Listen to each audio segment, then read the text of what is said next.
kama tunavyoona misukosuko iliyotokea hapa karibuni wiki iliyopita na tunayoendelea nayo, tayari imeshapandisha bei ya mafuta kwa 13% mpaka jana.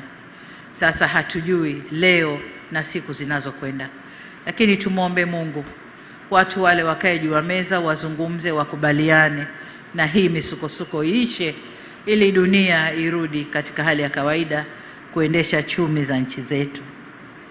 Kwa hiyo ni vyema kutokana na mabadiliko hayo ya siasa za kidunia tukawa na mradi kama huu ili kujihakikishia usalama wa nishati hii ya mafuta. La tatu, TPA kwa kushirikiana na Mamlaka ya Mapato Tanzania na taasisi nyingine kuimarisha mfumo wa uhakiki na ufuatiliaji wa vipimo na shehena za mafuta kuanzia yanaposhushwa hadi hatua za usambazaji ili kuongeza uwazi na kulinda mapato ya taifa. Lakini kama ninavyosema siku zote, swala la mifumo kusomana ili kusiwe na vipenyo vya mapato ya taifa. Ndugu zangu, la mwisho ni wakandarasi na washauri wetu kuhakikisha huu mradi ni mradi wa kimkakati, ni mradi uliotumia fedha nyingi za Watanzania. Kwa hiyo watujengee kwa viwango vinavyotakiwa na watujengee umalizike kwa wakati ili tuanze kuutumia. Baada ya kusema hayo, ndugu zangu, sasa nitoe taarifa kwamba tayari nilishaweka jiwe la msingi na kwamba ujenzi wa mradi huu sasa uendelee au Machi mwaka. Mungu azibariki bandari zetu za Tanzania, abariki Mamlaka ya Bandari na wizara yetu ya uchukuzi. Nitaka kazi hii aifanye mwenyewe waziri ili mimi nije kufungua, lakini akanambia, mheshimiwa, hapana, hili ni jambo kubwa, njoo tuwekee jiwe la msingi na inshallah utakuja kutufungulia. Kwa hiyo nashukuru kwa heshima hiyo. Kipekee nitoe shukrani kwa vikundi vyote vya burudani waliotutuliza juu ya viti hapa. Nianze na kwaya ya bandari ambao wamesema mambo mazuri sana kuhusu bandari, kuhusu nchi yetu. Dula Makabila kwa dua zake, vikundi vya hamasa, Mama Semewe na kikundi cha Kigamboni. Nishukuru wananchi kwa ujumla, si kutegemea wingi huu, lakini nawashukuru sana kwa kujitokeza kwa wingi huu kuja kwenye shughuli hii. Hii ni ishara kwamba tunapofanya mambo yetu ya maendeleo ni mambo ya wote, ni wananchi wote. Kwa hiyo nawashukuru sana sana. Kigamboni Kigamboni raha. Na kweli Kigamboni raha. Kigamboni ninayoijua sio hii ya sasa hivi. Sasa hivi Kigamboni ni raha tupu. Hongereni sana. Ndugu zangu, uwekezaji wa serikali katika mradi huu wa ujenzi wa matanki ya kupokea mafuta ni hatua ya kimkakati katika kuimarisha nafasi ya Tanzania kama kitovu cha biashara au biashara na uwekezaji wa kikanda na kimataifa. Hatukusudii hapa, tunakusudia kule. Kwa hiyo ni kikanda na kimataifa.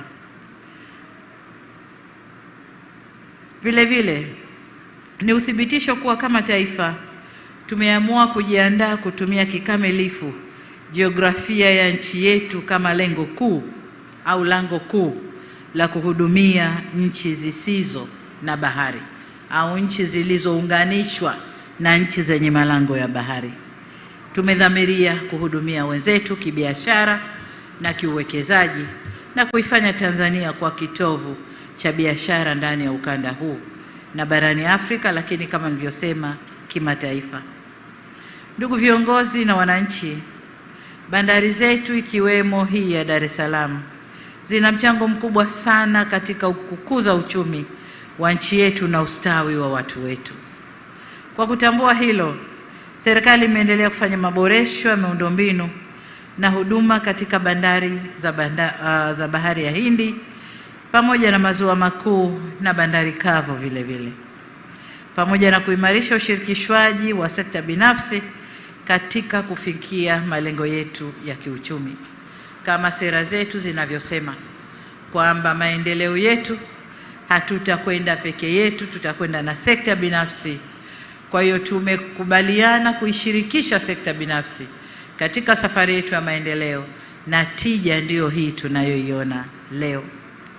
Sasa, pamoja na miradi iliyoelezwa na mtendaji mkuu, lakini vile maelezo aliyoyatoa waziri, nataka kuongeza kusema kwamba maboresho yote yaliyofanyika katika sekta hii ya uchukuzi kwa bandari zetu, reli, barabara, maboresho haya yameongeza uwezo wa bandari zetu kuhudumia, hasa hii ya Dar es Salaam, kuhudumia meli kubwa zikiwemo zile za Post Panamax, na hivyo kuongeza ushindani na bandari nyingine duniani.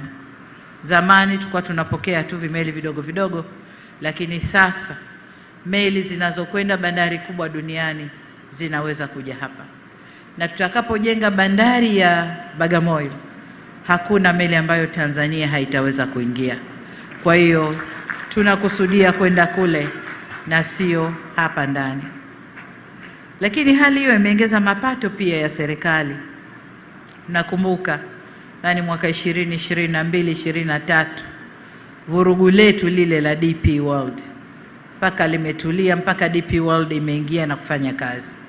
Lakini sio peke yao, kuna Adani na yeye yuko pale kwenye bandari, na wengine wanakuja, wanaendelea kujitokeza wengi sana, ili waingie kwenye bandari zetu zote ambazo ziko Tanzania. Lakini mpaka sasa tulichofanya, tumeweza kuongeza mapato ya serikali kupitia kodi ya forodha kufikia, amesema vizuri Mrisho Mpoto, trilioni 12.31 mwaka 2024/25 kilinganishwa na shilingi trilioni 7.3 za mwaka 2020/2021. Katika mafanikio haya ni muhimu pia kutambua mchango wa sekta binafsi kama nilivyosema, ambao umeongeza ufanisi na kasi ya mageuzi katika bandari zetu, kutokana na ukweli kuwa ushirikishwaji wao umeleta tija na kuongeza kasi ya mageuzi tuliyoyakusudia. Ushirikishwaji wa sekta binafsi katika uendeshaji wa bandari zetu ulikuwa ni uamuzi wa kimkakati uliohitaji ujasiri na dhamira thabiti, na kama alivyosema kwamba fedha zile kuingia kwa sekta binafsi kwenye bandari zetu kumetusaidia mamlaka ya bandari kupunguza gharama za uendeshaji wa bandari zetu, na zile fedha tulizozipata kwenye upunguzaji wa gharama ndizo hizi sasa zinajenga miradi mingine mbalimbali, ukiwemo mradi huu wa matenki ya kupokelea mafuta hapa maeneo ya Kigamboni. Leo hii